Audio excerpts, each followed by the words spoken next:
Welcome, everyone. Hopefully, you had a nice lunch and you're ready to hear about some mineral and toxicity information. So, a little bit about me. Let me figure out how do I move forward on this lecture? Okay, right here. My background is Persian. I moved here when I was 17, and I got blessed to get a great education. And as you know, women in Iran are fighting for freedom, and there is um, a protest going on, so hopefully they achieve their goals. Here is my family. Lily is 7 now, and George there. And I have been blessed to learn from the top holistic people, Dr. Judson Wall, Dr. Jerry Tennant, of course, ACIMD, Dr. Malika, and Dr. Thomas Levy. After learning about holistic dentistry, I started to change my own life as well. I used to have a practice very close to DC, and I decided to get away from the swamp and start homesteading. I went to a homesteading conference and met Sally Fallon from Weston A. Price Foundation and Dr. Homesteader. So we have a little homesteading going on. Lily loves to play with the chickens. She's great catching that rooster. I don't know how she does it. And also, she's a great beekeeper. Back to the toxic elements. So we don't want to have any toxic elements in our body if possible, but in the world we live in today, that is almost impossible. So when we get exposed to toxic elements, they don't just hang around in our blood. They actually get pushed down to the deeper organ because the blood wants to keep the homeostasis. And whenever the hair is tested, because hair is excretory tissue, usually some toxic elements show up. But if the patient has a high amount of toxic elements and the excretory pathways are blocked, the level of toxic elements that are showing up in the hair could be underestimated. And we want to have an understanding of toxic release from our body and detoxing from center to periphery. Usually, what happens is major organs start to show improvement before the supportive tissue show improvement. So when they do hair mineral analysis, after a detox, usually the levels go higher up. And that's a good thing. Few good books to read as reference: Healthy Living in Toxic World, and also Abundant Health in a Toxic World, which was by Dr. Getoff, and unfortunately we lost him last year. There is another great book, Mastering Chronic Disease and Understanding the Toxicity, Deficiency, and Infections by John Gamble. He is from Australia, and he talks about also we don't want excess mineral in our body because they would act as toxins and cause several health problems. There's also a phenomenon called mineral blockage, that where mineral surplus appears to be an extreme deficiency, but is caused by the displacement of that mineral from cells of the deeper organ by a poisonous element. And wherever we have deficiencies, usually we have toxicity. As we open the channels of excretion for toxic elements to leave our body, it's critical to remineralize the body with healthy nutrients. And 3 portal of elimination: liver, through gut, kidneys, and skin. And we definitely want to have adequate bowel movement and support the phase 2 conjugation of liver detoxification, where liver cells add another substance such as cysteine, glycine, or sulfur to the toxic element to make it less toxic and to make it become water soluble so it can leave our body. And support with consumption of amino acids, vitamins, sulforaphane, and beta-glucuronidase. For supporting the kidneys, we do want to consume root vegetable juices, such as celery juicing, make sure the body is more alkaline and is able to do liver detoxing and a lot of non-chlorinated hydration. and through skin is with infrared saunas. And toxic load will be higher if the excretion pathway or the portal of elimination are obstructed, since the body would retain the toxic load rather than expel it. If that toxicity is passed down through the gene pool, the condition will worsen. It may, in many situations, the patient was already carrying toxic elements when they were born, and these patients fall in the category of probably autistic patients. As a rule, the more excretion channels are obstructed, the more likely more severe chronic disease will result. And first element we will talk about is calcium. Calcium is 99% in the bones and the teeth, and it helps with the growth, strength, and maintenance. It is important in transmission of nerve impulses, muscle contraction, and regulation of the heartbeat.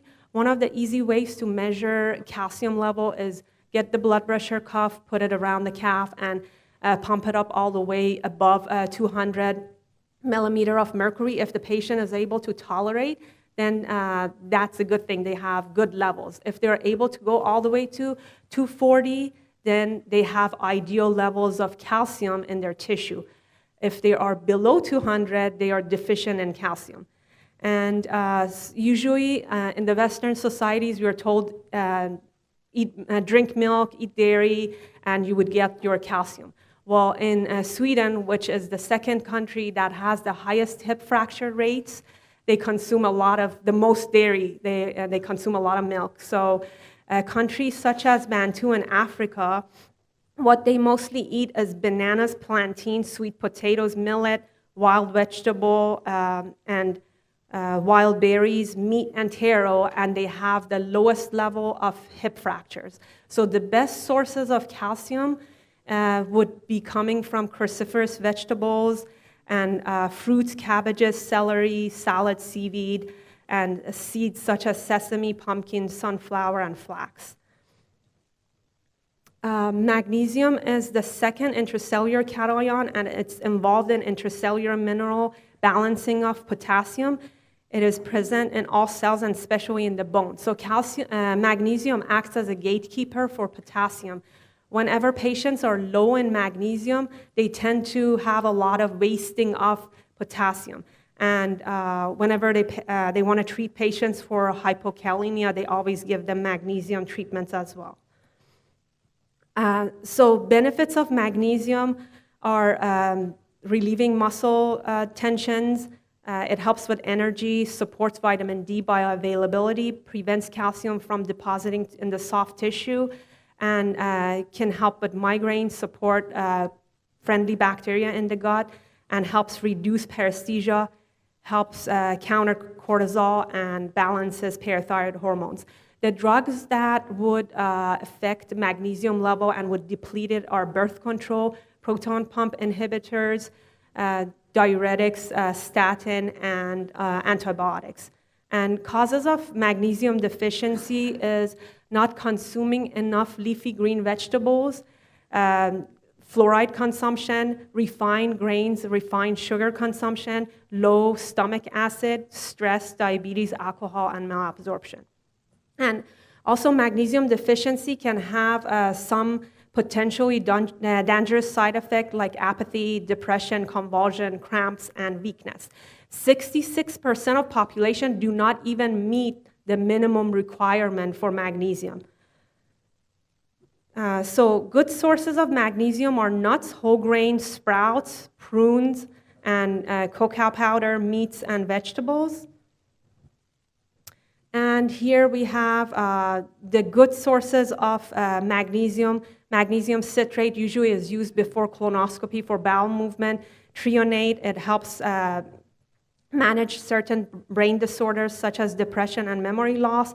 Biglycinate helps with anxiety, sleep disturbances, stress.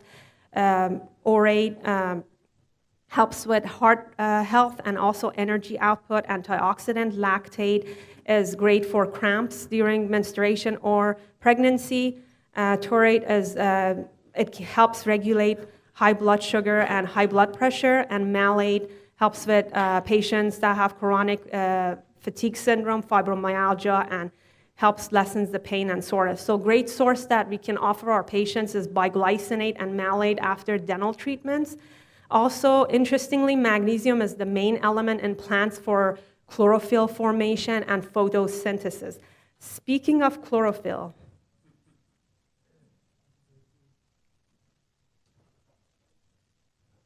More chlorophyll is caught in the middle of it. Chlorophyll? More like chlorophyll. Right?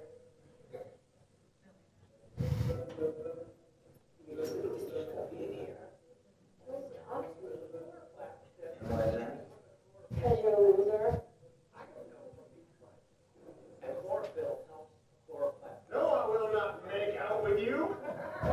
Did you hear that? This girl wants to make out with me in the middle of class. You got chlorophyll man up there talking about God knows what. All she's talking about is making out with me. I'm here to learn, everybody, not to make out with you. Go on with the chlorophyll. just wanted to make you laugh because the lecture about minerals could be a little boring.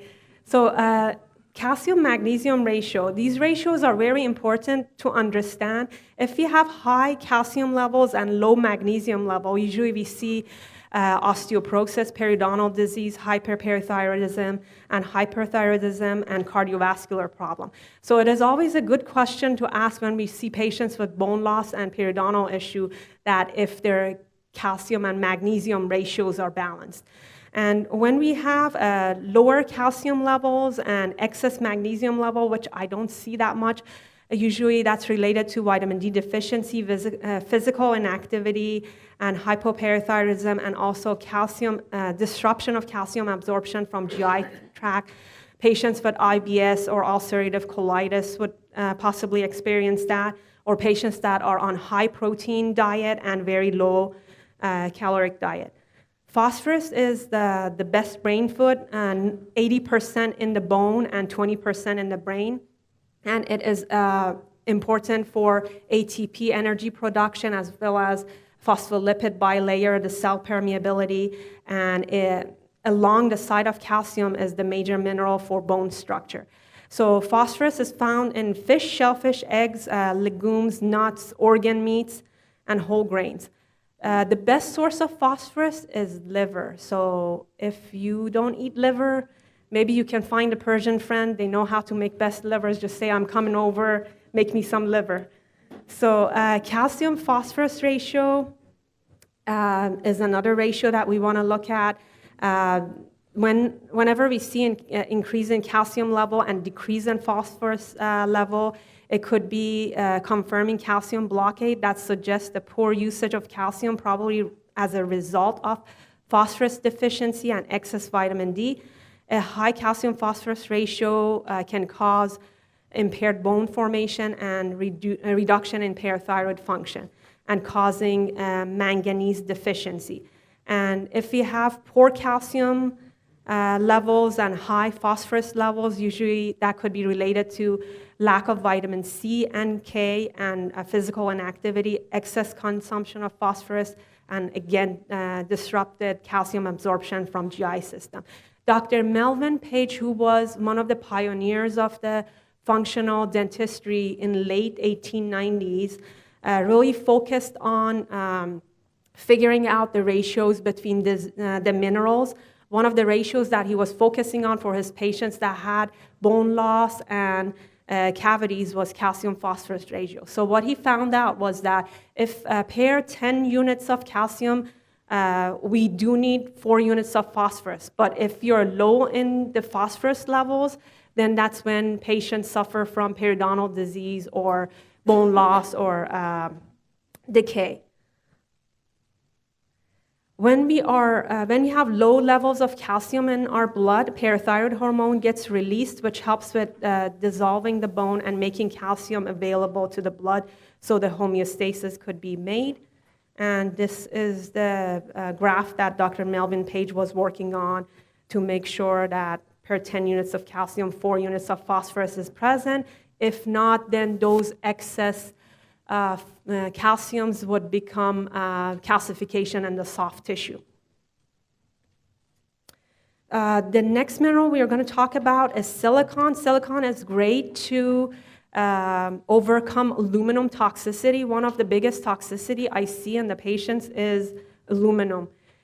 Fiji water has silicon in it, as well as if you get horsetail, bamboo, nettles have silicon in them. Silicon is important for formation of cartilage, bone, and skin, and it helps in our immune system, as well as silicon activates fibroblasts, which provides the synthesis of fibrous substance essential for the proper functioning of connective tissue. Sodium is the next element. Sodium is abundantly present in the extracellular fluid, and it helps maintaining the osmotic pressure, and it's involved in transmission of nerve impulses and muscle contraction.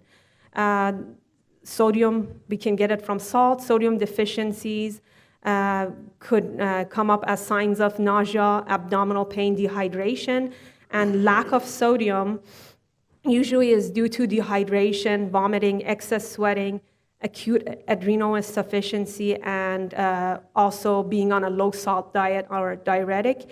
Sign of excess sodium could present as water retention, hypertension, heart failure, and usually this is due to overuse of salt, or sometimes patients have metabolic lesions and kidney dysfunction.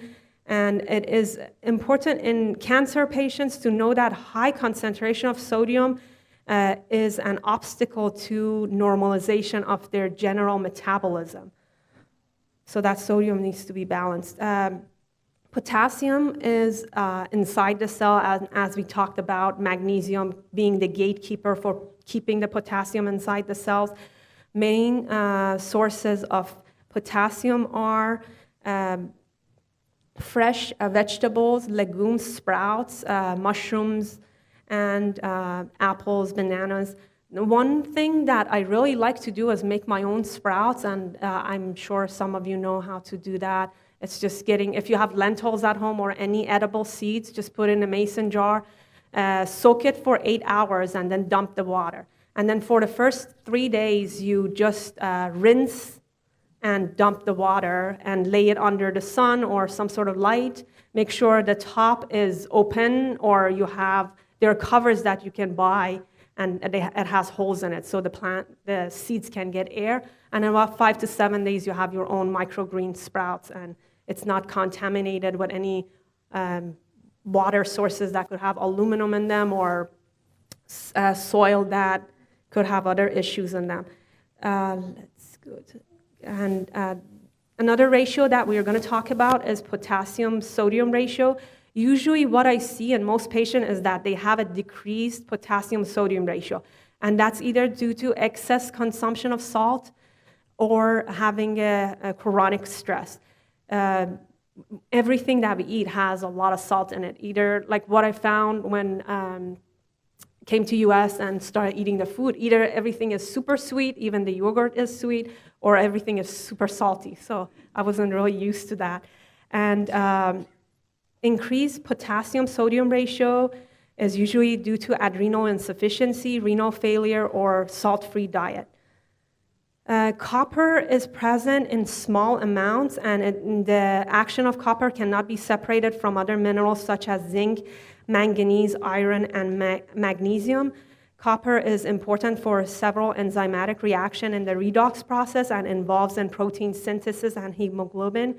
And also it is an important antibacterial, antiviral, and it helps with cellular respiratory chain.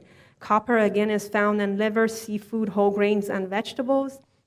The next item is zinc. Zinc is a cofactor for more than 200 enzymatic reactions in the body, and it operates in the redox reaction. Also, zinc is important in cellular duplication, fertility, growth, immunity, and healing. And we can find zinc in oysters, meat, fish, seafood, legumes, nuts, wheat germ, and egg yolks. And the zinc will get blocked by aluminum, antimony, cadmium, copper excess, lead, and mercury. So if we have any heavy metal toxicity of any of those mentioned elements, even taking zinc might not solve the issue. We want to definitely detox from those heavy metals. So one of the easy ways to do a zinc test is get a liquid ionic zinc and add 5 drops of the zinc to 2 teaspoons of water. And if we can taste the zinc, then that means like it has a bitter taste. Our levels are optimal. If it takes a little time before we can taste it, like 10, 15 seconds, we might be a little deficient. If we don't taste it at all, then we have zinc deficiency. Bitter? Yeah. Right. So copper-zinc ratio is the most important index that we want to pay attention to. Per 2 units of zinc, we want to have 1 unit of copper. If we have excess copper and low zinc, what happens is usually we see that in Crohn's disease or chronic arthritis or patients with schizophrenia. And also this ratio would be elevated in cancer patients, except the patients who have blood type group A. And usually the ratio normalizes once the immune constitution of the cancer patient improves. And decreased copper-zinc ratio usually are found in cases with coronary artery disease. And again, zinc is blocked by aluminum, antimony, cadmium, copper excess, and lead and mercury. Iron is the next element, and it is important in formation of hemoglobin, and it's also myoglobin, and it functions in the respiratory chain enzymes. And sources of iron are blood sausage, liver, red meat, organ meats, and egg yolks and lentils. And iron will get blocked by copper excess, lead, mercury, and cadmium. Manganese is the next element. Manganese will get blocked by lead and cadmium, and it's mainly found in bone, liver, pancreas, kidneys, and adrenals. And the sources are coconuts, olives, nuts, seeds, legumes, beetroots, ginger, and alfalfa.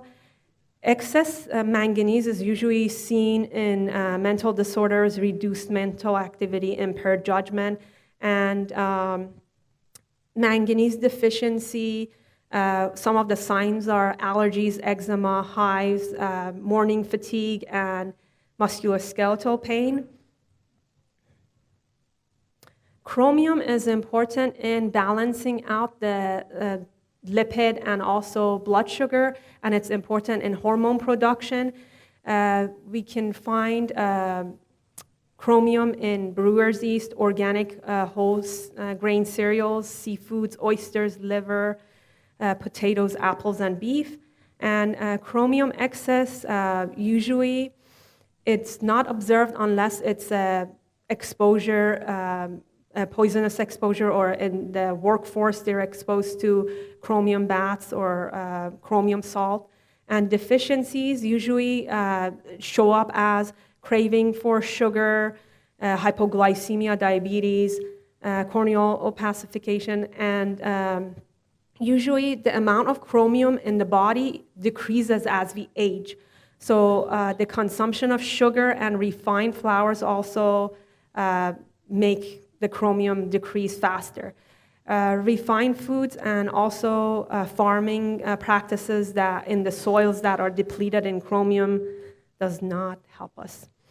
Vanadium is another element that helps with redox process in thyroid, gonads, kidneys, and liver. It regulates the lipid, and it improves effectiveness of insulin and regulation of the lipids, and also presents itself in hypoglycemic and hypolipidemic and anti-diabetic. Sources are vegetable oils, black pepper, whole grain cereal, buckwheat, oat, rice, and also it depends the bioavailability of vanadium. It depends on the soil that the plants were grown in. Boron is an essential element for calcium absorption. Calcium deficiency may result in boron deficiency. Excess boron may also block against calcium absorption. It helps maintain calcium balance in the body and keeps the bones healthy. Several studies have shown that boron can raise estrogen's level in postmenopausal women, and it acts like the hormone replacement therapy. The foods such as apples, pears, grapes, dates, raisins, almonds, peanuts, and hazelnut, honey, they have high boron. And boron can get blocked by mercury and antimony. Cobalt helps control the synthesis of vitamin B12, and it's involved in regulation of autonomic nervous system, parasympathetic system, and it explains the effect of cobalt on digestion and vasodilation for peripheral circulation. And cobalt is found in chicken, cheese, root vegetables, livers, egg yolk, cabbage, and whole grain cereal. And deficiency of the cobalt could be related to parasite infection, and excess could be caused by high boron. So we kept talking about the vegetables. So Lily has a joke for you. She had to be involved in the lecture. So. And I'm only going to tell 2 jokes. And they're both included with vegetables. What vegetable always ends up in the lost and found? A turnip. And the last one is, what vegetable should you never take on a boat? A leek. Bye-bye. She had to be involved. She knew I was coming here. So the next element that we are going to talk about is myobidium. So myobidium is trace element in calcium synthesis. It involves in protein metabolism, nitrogen fixation, and cell division, and it helps with establishment of minerals. So interestingly, it is involved in prevention of dental caries. And the toxic element that would block out myobidium is fluoride. So I wonder why they don't have myobidium toothpaste, but they have a lot of fluoride toothpaste. So sources are whole grain, legumes, and vegetable, and liver. Iodine is important in function of thyroid gland. We have iodine arms on our T3, T4 hormones, thyroid hormones, and iodine is found in seaweeds, eggs, and kelp, and algae. And iodine gets blocked by fluoride, bromide, and chlorine. Fluoride and chlorine, we get it from the water. Bromide is in refined bread. So one way to easily test iodine at home, get a 2% iodine tincture, and somewhere that you're not going to rinse off for 24 hours, just paint a patch of 3x3 and check it. If the patch stays on for over 24 hours, the levels are good. If the patch disappears before 18 hours, that means we have some iodine deficiency. And iodine is important in protection of our cells from cancer. Lithium is the next element, and it's important in stabilization of the mind and emotions. And lithium gets blocked by antimony and mercury. Lithium deficiency is associated with insomnia, depression, and anxiety. And usually when we chelate those elements, lithium returns back to normal. Germanium is the next element that we are going to talk about. It's important in oxygenation of tissue, and it helps with reduction of cancer growth. Germanium is found in rhubarb, celery, broccoli, garlic, onion, tomato juice, sauerkraut, and shiitake mushrooms. The next element, I have to go through these quick because we might run out of time and I have a lot of slides left. Selenium is a coenzyme of glutathione peroxidase and helps with redox process and protects the cells from free radicals. Selenium and vitamin E are both help formation of antibodies that prevent oxidation of chromosomes. And selenium gets blocked by arsenic, lead, and mercury.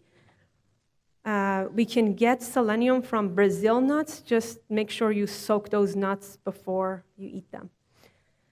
Sulfur. Sulfur is involved in composition of different amino acids, and it is helps in the function of connective tissue, and it is useful in the patients that have eczema, dermatitis. Sulfur can be found in eggs, horseradishes, onion, garlic, red peppers, soy, legumes, and whole grains. Fluorine, which everybody is familiar with, it's the reactive element that sits very high on the periodic table and displaces iodine. We already went over this with the fluoride displacing the iodine arm on the T3, T4 hormones. And usually those hormones show up as normal on the blood test, but the fact is that the patient usually has underlying hypothyroidism when they are exposed to fluoride or bromide.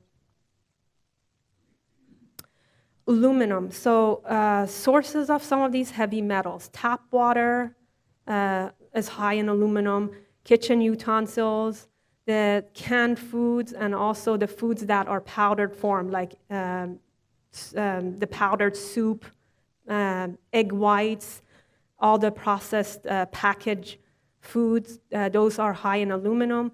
Also, it could be found in toothpaste, deodorants, and most vaccines would have aluminum in them. And some medications, such as antacid, they have aluminum Mg, like Malox. And aluminum is toxic for the brain and can cause memory loss and Alzheimer's disease.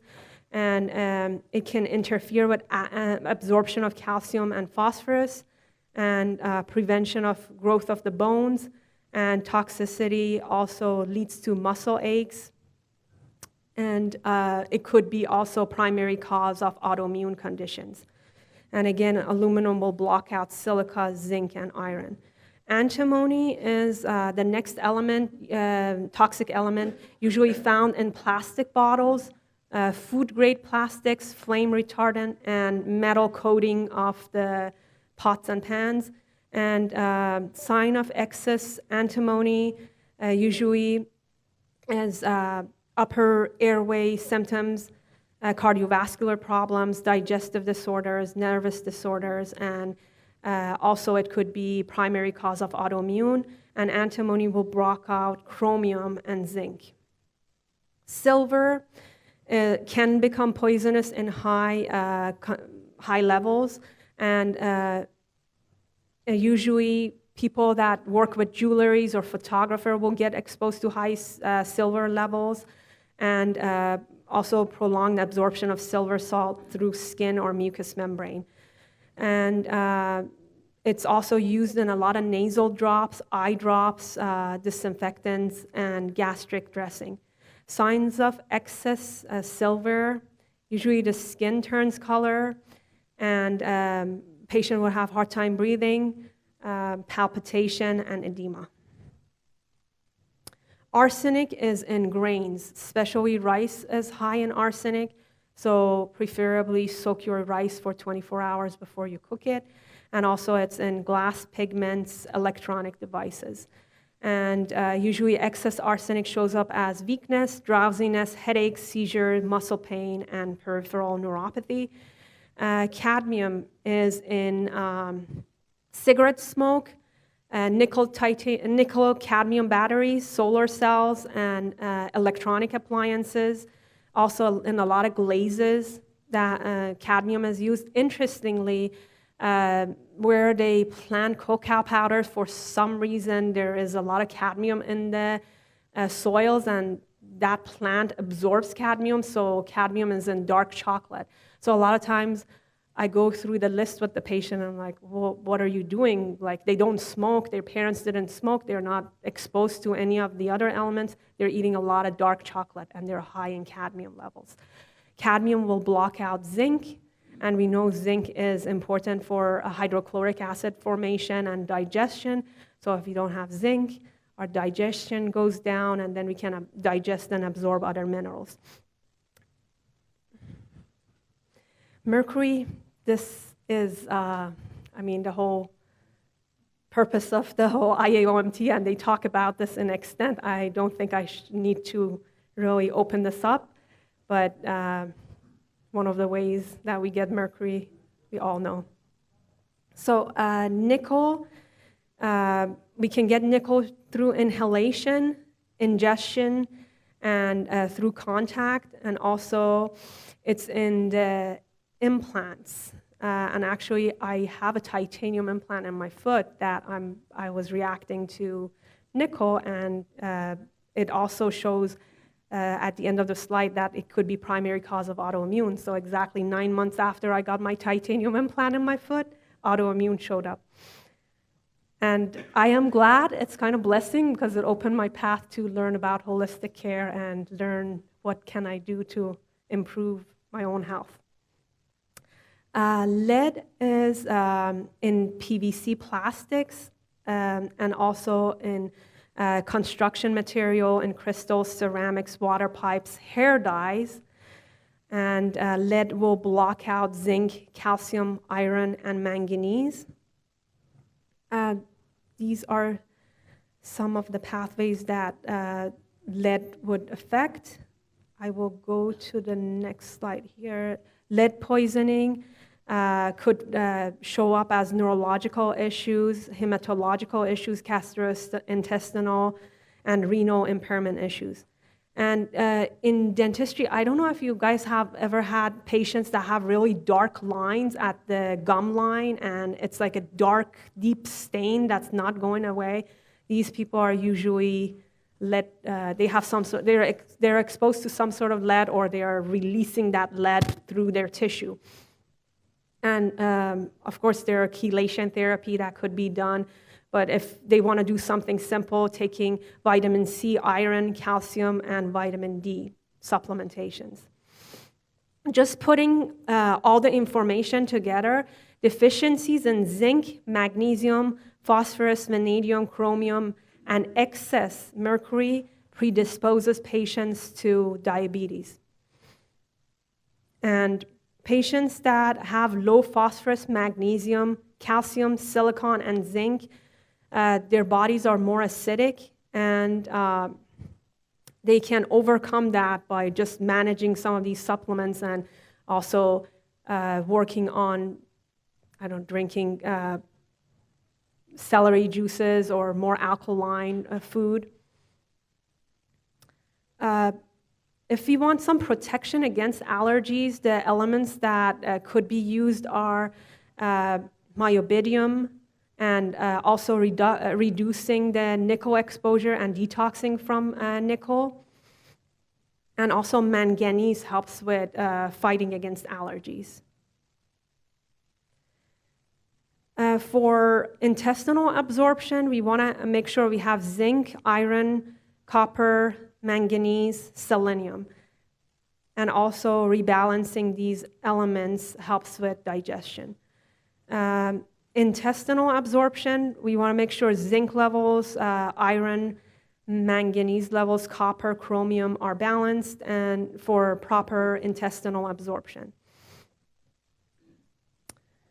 For good metabolic function, we want to make sure we have balanced chromium, myobedium, and iodine levels. And usually patients that have diabetes or hormonal imbalances, we see those elements lacking. For immune system, zinc, copper, magnesium, selenium, and germanium are important. And for cognitive function, elements that are necessary are zinc, iron, iodine, phosphorus, and also detoxing from aluminum and bismuth. Balancing the deficiencies in zinc and phosphorus would be major for cognitive function. And in order to balance the hormonal status, we want to make sure zinc and chromium mainly are balanced, and then iodine is balanced as well, and also detoxing from lead and mercury is important. So for tissue repair and healing, zinc and silicon is important. and also silicone will help with aluminum detoxing. Emotional state, in order to have good effects of anti-stress, we want to use calcium, magnesium, zinc, lithium, and chromium. And also, we want to have detoxing of aluminum. And usually, in patients that have deficiencies, if their magnesium and lithium levels are mainly balanced, then that helps balancing the neurotransmitters. Cardiovascular system, the major elements are magnesium, calcium, potassium, silicon, and chromium.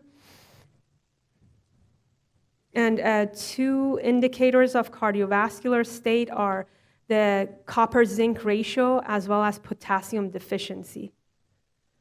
Nervous system, usually we can withstand more stress and apply mental relaxation if we are balanced in minerals such as magnesium, calcium, silicon, phosphorus, and cobalt. And usually magnesium deficiency is the main one that needs to be balanced out. And this, we are almost there. This is my last. Now, is there anyone here that can tell me why most alligators are abnormally aggressive? I know the answer to this question. Raise your hand. Anybody? Anyone? Yes or you, sir? Mama says that alligators are ornery because they got all them teeth but no toothbrush. Your mama said it. Alligators are ornery because they got all them teeth and no toothbrush. Wow. Anybody else? Yes, sir, you, sir. Alligators are aggressive because of an enlarged medulla oblongata. It's the sector of the brain which controls aggressive behavior. That is correct. The medulla oblongata. But Mama said... The medulla oblongata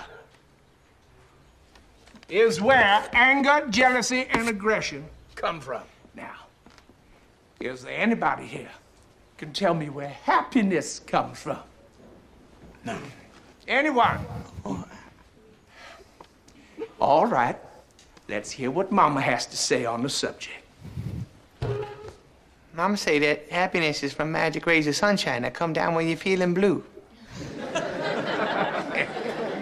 Well, folks, Mama's wrong again.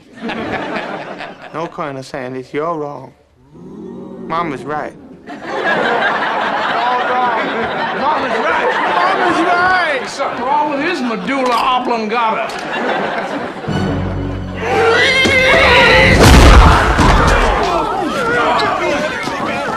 It's okay to fight back. Coach Klein said I could. Mr. Coach Klein said I could. It's fine. And I have some research articles attached. If you guys are interested, it's attached into the slides. I have ran over my time. I'm just going to go quickly over these slides. And also, there are some resources at the end. Thank you for attending my lecture. And if you have any questions, I will be there at the end of the day to answer the questions. And yes. So as I'm going to share a disclaimer with you, I do not have any financial interest of a product in my talk or with any companies offering grant monies for this continuing dental and medical education program. Thank you.